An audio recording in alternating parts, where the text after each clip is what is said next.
This new study is from a place called Education Next, and it shows that while over 50% of white Democrats oppose charter schools, the majority of minority Democrats, meaning Black or Hispanic Democrats for the most part, their children go to these schools and they support school choice.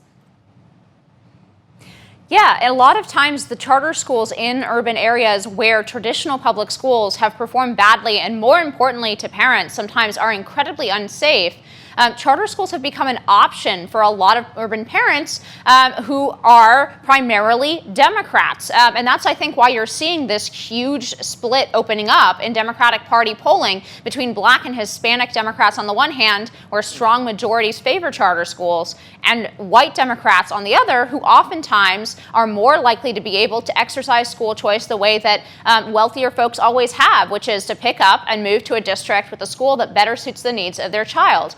And so for them, it's a free way to oppose the orange man in the White House, right, as school choice becomes identified with Trump and DeVos. And so we're seeing support plummet among those Democrats. But among the Democrats who are more struggling with options for their children are actually more affected by the fact that our education establishment in this country has failed millions of children year after year. The ones who are actually confronting that reality, you don't see the support for charter schools dropping just because Donald Trump likes them. Right, and here's why it's tricky for Democrats and why this is also a good opportunity for Republicans to try to actively court these Democrats who are in favor of school choice and say, hey, you like school choice, that's what we're offering. You know, vote for us and we will be able to provide for you something that's good for you, good for your children, good for education, good for your family. Here's why it's tricky for Democrats, though, because it's not a matter of simply morphing their political agenda to match the needs of their voters. That's what you would hope would happen between elected officials and their constituents, but Democrats have one problem.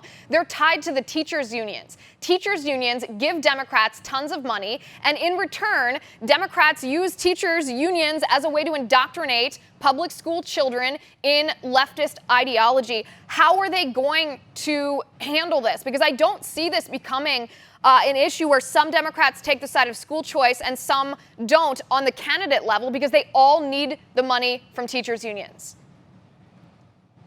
Unfortunately, school choice is often not a general election issue. Now, you pointed to the one potential counterexample to that, and that's in Florida with those school choice moms who flipped against Andrew Gillum, who made rolling back the school choice programs in Florida a main point of his campaign.